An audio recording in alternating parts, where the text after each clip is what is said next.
All right, what's up everyone? Welcome back to the channel. Today we're going to talk about the Anusaya, a concept in Theravada Buddhism that translates to obsessions or latent tendencies, which I kind of prefer. But it also has the connotation of lying down with, meaning these are defilements. These are 7 defilements of awareness that when one is not awakened, you can be said to be, it's like you're lying down with them, meaning you're carrying them with you. The analogy I like to use is that, like in the olden days, the clothes you would wear, they were kind of like full of lice. And like, so these things would be with you that are undesirable and that you want to put an end to. You want to get rid of them. Okay. These 7 Anusaya latent tendencies, these are reminiscent of the asavas, the 4 effluents, of the 10 sangyojana, the 10 fetters or mental chains, as well as the 3 types of craving. You can see elements of them all in there, and all kind of the same idea, where there is these latent qualities in you so long as you are not awakened. And they can also be manifest, of course, as well. But even if you're the best monk ever, they're still going to be present within you until you put an end to the asavas, the effluents. And furthermore, their presence allows for the renewed arising of dukkha, of stress and suffering, but also rebirth. So, these 7 tendencies, these are, number 1, the tendency for kamaraga, sensual passion. Okay, and sensual passion, actually I could just put this in the boom arm. I don't know why I'm holding this like a commentator, but this is fun. I'll sell you some peanuts while I'm doing this. That means just a mind that's being obsessed with acquiring sensual resolves. You're planning and seeking to bring certain sensory stimuli into your experience. And you're letting your mind be dependent on needing that for pleasure. So you're kind of just waiting in the meantime to get happiness. But you're activating your happiness based on the acquisition of a certain stimulus. So it's kind of like you're still giving yourself happiness. You're just waiting for permission from this external thing in order to let yourself activate it. So that's the whole point of Buddhism, is to reverse that process, to internalize it so that the mind is actually self-sufficient and fed with its own glory, okay? Number 2, the tendency for patigha, which means resistance, but it's kind of synonymous with vyapada, one of the 10 fetters, which is ill will, which we can translate as aversion, as a dislike for something, resistance to what's present. Okay, number 3, ditthi, views.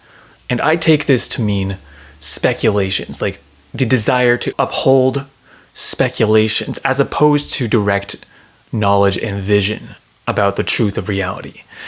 Number 4 is doubt, vicikiccha, another one of the fetters. These could be doubts that inhibit your path, like maybe they're like, hey, should I really be doing Buddhism? Or maybe I should just take it easy and like just enjoy my human lifetime, and we'll just hope for the best with the rest of samsara that occurs after this.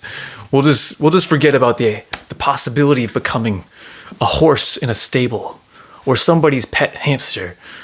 Nah, I'm cool on that.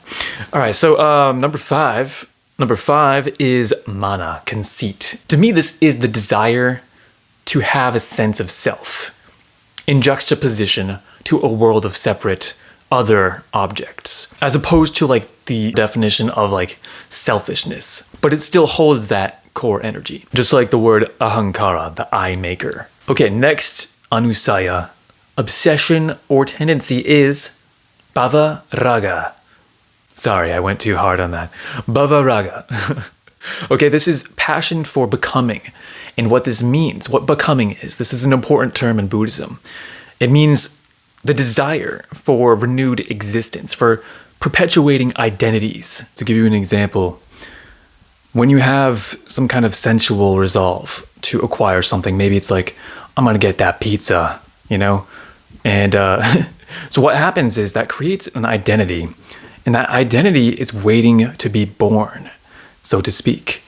In other words, it's waiting for what we perceive to be something to be acquired in the future, specifically a sensual acquisition. And so this is a great example of how becoming, bhava, leads to birth, both at the mental level and the physical level. Okay? Number 7, And number 7 is avidya, ignorance. Okay, so just like the other defilements, the kilesas or kleshas in Sanskrit, we want to put an end to these defilements, these tendencies, right?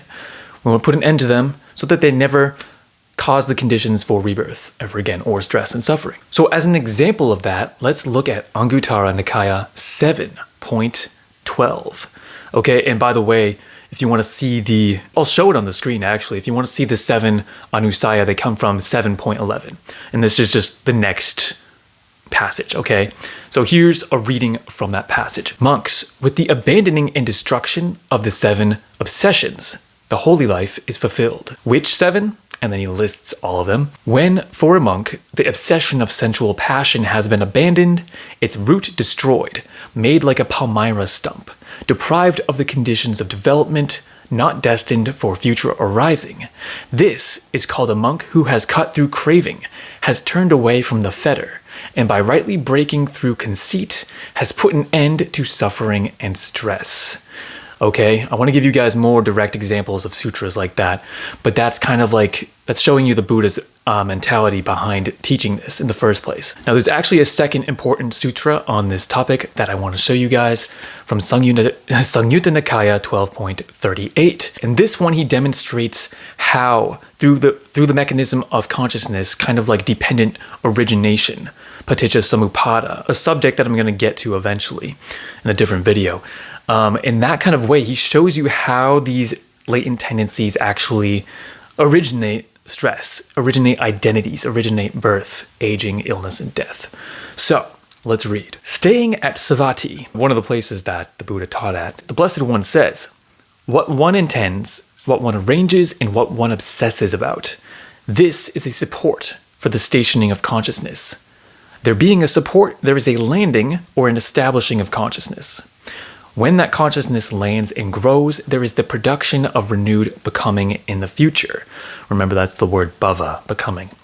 When there is the production of renewed becoming in the future, there is future birth, aging, death, sorrow, lamentation, pain, distress, and despair. Such is the origination of the entire mass of stress and suffering. He also points out the fact that even if there's no intending cetana or arranging, planning, if there's still latent tendencies, then all of this still happens anyway. And then also, when there's an absence of all three, that's when the whole mass of stress and suffering falls away, okay? So those are the 7 Anusaya, guys. It's kind of a little known topic in Buddhism, the underlying tendencies, the 7 obsessions. Thanks for listening, guys. I hope you enjoyed this video. Stay tuned for more Buddhist content and other mystical stuff, including an upcoming podcast.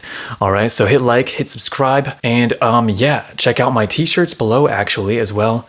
And also I started a Shopify where I sell sigil magic. Yes, I created these magical sigils using my magical experience, which I have not talked about yet on this channel, but there's one for healing and one for Manipura, personal power development at the moment. Soon to come is one for abundance. All right, so check those out, guys. Thanks for supporting the channel overall. I'll see you guys next time. Peace out. Now, you guys don't know this, but I'm actually sitting on a blanket I got in India. It's on my computer chair. Some elephants on it. It came from a bazaar in India.